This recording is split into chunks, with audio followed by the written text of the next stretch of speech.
चोरी की घटना कारित हुई थी, जिसमें थावे माँ के कई सारे ऑर्नामेंट्स की चोरी की गई के द्वारा हम लोग के ऊपर फायरिंग की गई।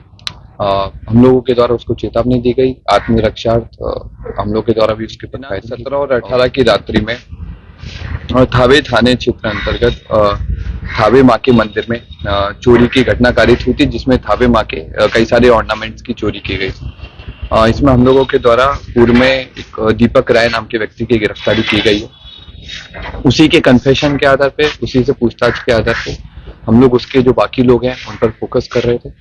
उसी में आज सुबह एसआईटी को सूचना मिला था कि उसी की गैंग का एक सदस्य यहाँ पर आया हुआ है और उसके पास से कुछ सामान भी बरामद हो सकता है। हम लोग ये रिकाई टोला के पास में उसकी सूचना थी कि रिकाई टोला के पास में वो रुका हुआ है।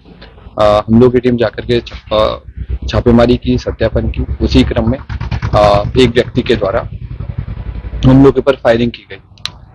हम लोगों के द्वारा उसको चेतावनी दी गई। आत्मरक्षार्थ हम लोग के द्वारा भी उसके ऊपर फायरिंग की गई और उसमें उसके बाइने पैर में इंजरी लगी है। व्यक्ति का नाम इजमामुल आलम है, जिसकी उम्र 21 वर्ष है। ये राजेपुर मोतिहारी का रहने वाला है और वर्तमान में शाहपुर थाना भोजपुर में रहता है।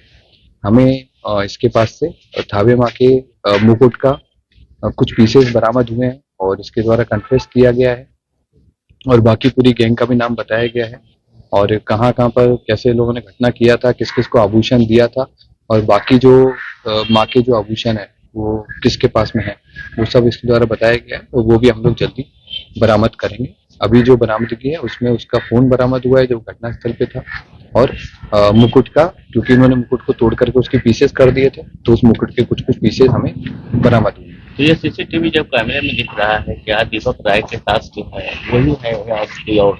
बिल्कुल, ये दीपक राय के साथ सीसीटीवी कैमरे में दिखाई दे रहे हैं। इससे कुछ बताया है सर, कितने लोग और लोग हैं इसके साथ? और लोग हैं, हम लोग उन पर काम कर रहे हैं। जैसे जैसे गिरफ्तारी होगी तो आपको और क्लियर कर दिया जाएगा। कितनी गोली लगी? एक गोली लगी।